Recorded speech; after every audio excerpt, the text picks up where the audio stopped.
Hey Richard, welcome to the MasterCard Cup. Just want to give you an opportunity here to view your swing at regular speed. We'll let that play on through. We'll put you back in your dress position, and we'll go ahead and take a look at a few things for you. So while we got you back here in your dress position, let's first of all take a look at your setup. So your posture is pretty good. Spine straightened on a tilt.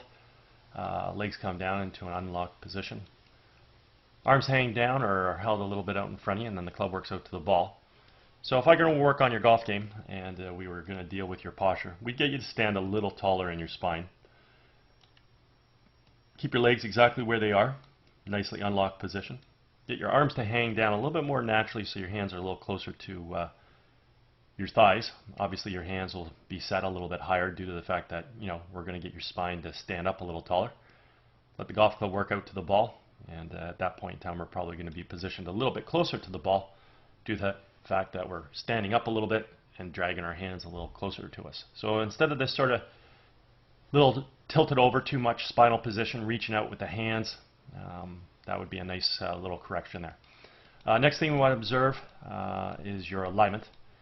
We can see that your feet are in a closed stance, just meaning that your feet are aiming off to the left. Carry that out towards the intended target. We can see just how far left your feet are set up. And theoretically, your club face is supposed to run parallel to your feet. Parallel lines on camera would have an appearance to converge. And under that scenario, we can definitely see that you're set up to hit the golf ball out over this tree line here. Meanwhile, the center of the fairway is back over here. So obviously, we're going to have to create some form of a compensation to get the ball back there, which means we're either going to swing the club on plane and then have to flip the hand severely, impart a ton of left to right spin on the ball. Start the ball somewhere at yellow or just inside of yellow, and then obviously hook it back on line. Or we're going to come over the top and attack the ball pretty severely from outside to inside, and obviously try and give us an opportunity to pull that ball back on line. We'll get a sense of what you do in just a few seconds here. So let's do a little split screen comparison with you and Jordan Spieth. We'll flip them over to left-handed. I've got some color-coded lines on the screen just to use as a visual reference as it pertains to swing plane. With Jordan Spieth, as we watch him draw the golf club back, creates good shoulder rotation, bringing arms and hands back as well as the club. And we want to see the club coming back along the red line on plane. Also in the early stages of the golf swing, we want to create some wrist hinge, whereby that's going to allow us to transition the club head from currently being below and in front of our hands to getting that club head above and behind our hands. A very important move in the golf swing with wrist hinge there. From here, we're working the club from red now up towards the blue-yellow V zone. When we finally set the club at the top of the backswing, we either want to have the right arm in the club situated on the yellow line, anywhere between that blue-yellow V zone, or physically up on blue. We also want to have full shoulder rotation, and we want to do this about a very stable left leg, maintain the posture and the spinal axis that we created at address. Now with you in a closed stance, watching you draw the club back, typically people have a tendency of drawing the club inside of the plane line. In your case, you actually send your hands out away from your core, surprisingly. So something you need to understand about the golf swing, the golf swing, when it functions back on this red plane, a plane functions on an arc. An arc is a circle, so it should be moving inside of the golf ball, not outside of the golf ball. So when you draw the golf club back, it would be nice if you could try and get your hands, arms, and golf club to be allowed to swing inside and around you. That's the natural motion for the club to travel on, especially being set up closed. Also, if we were going to make an error on being too far outside like you are versus too far inside, I'd rather you be too far inside because, again, it's working back on a natural circular arc. As you continue to move the golf club back, you continue to take it outside and pick it up. Hopefully we start to see some wrist hinge here where the club head gets above and behind your hands. We can see a little bit of hinge working in there, getting above your hands but not really yet behind. That club head's going to have to fall in behind your hands shortly here, otherwise there's just not going to be any power. So we can see that their club is definitely falling in behind your hands now. But your arms are definitely working into a really, really upright position.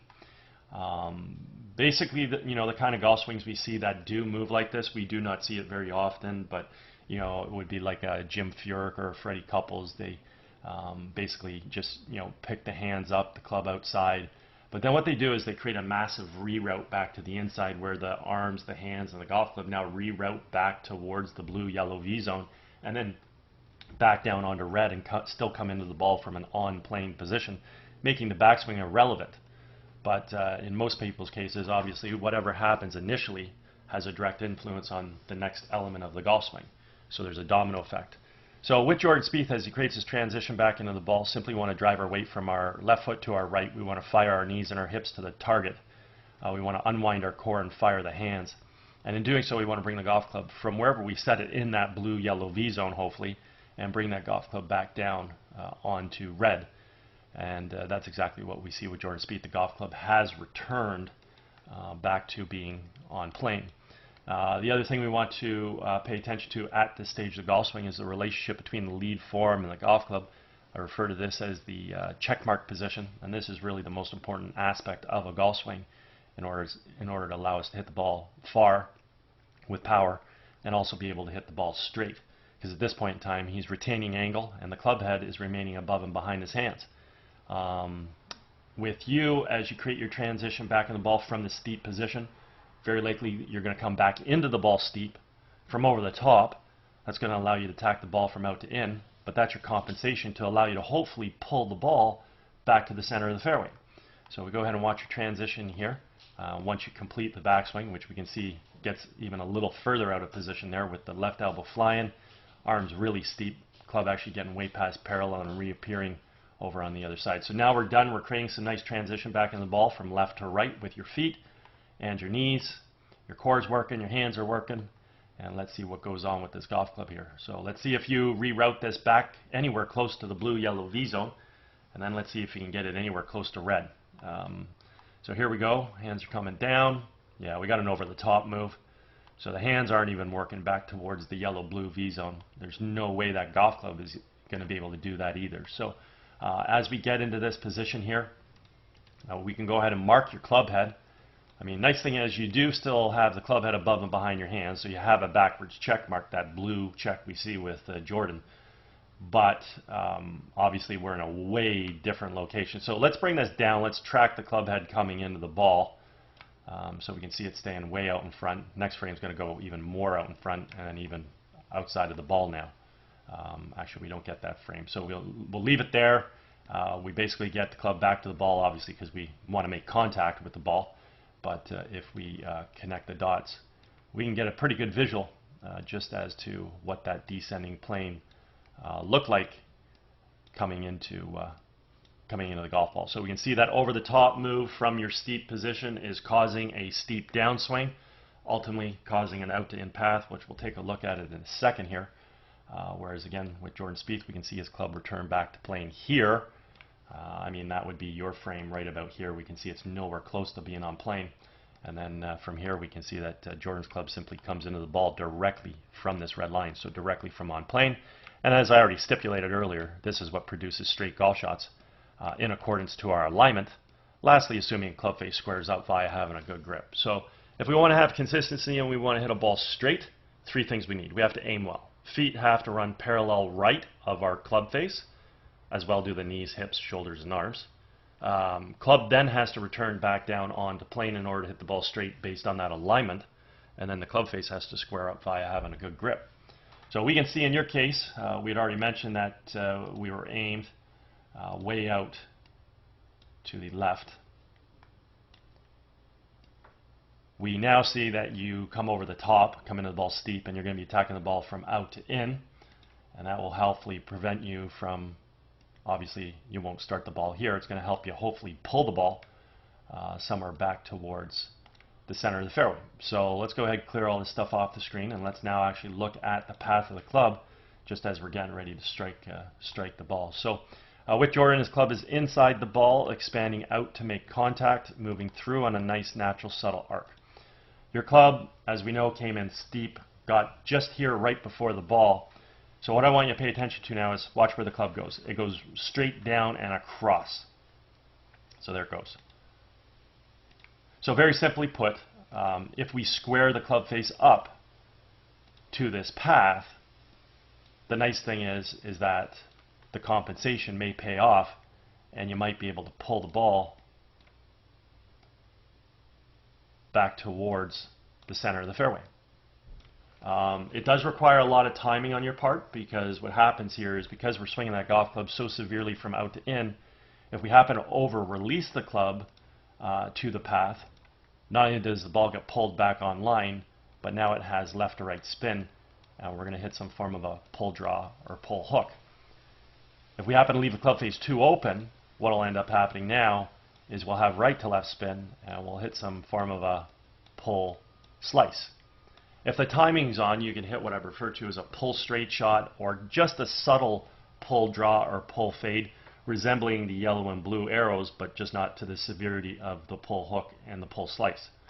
So, end result of your golf shot, because the club's attacking from outside,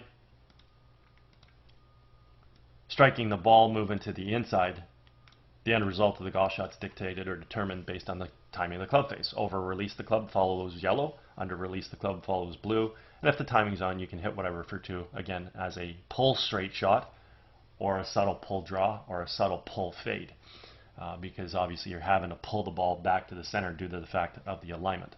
As you continue through, it looks like you got some good footwork there, carrying yourself through to a really nice finishing position. That looks great. Overall, you got some really nice athleticism in your golf swing. I mean, your hands work really well. They come back, they fire through. Your core works well. You end up coiling and uncoiling through. You got good footwork, allowing you to get through to a good finish. But again, if we want to be consistent and hit straight shots, three things we need: good aim, good downswing plane, and good club face position. And unfortunately, we don't have any three of those criteria, whereby we're aiming way left, we're coming way over the top, attacking the ball from out to in. At that point in time, we got to compensate with the club face, hopefully leaving it somewhat open to hit some form of sort of a power fade.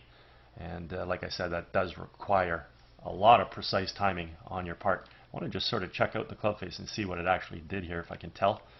So here we are at impact. It actually looks like you hit the ball off the toe of the club. Face, I think, remained a bit open. So we are pulling the ball back online. Can't tell if that face was open or not. So that ball, you see how far I can track it out here.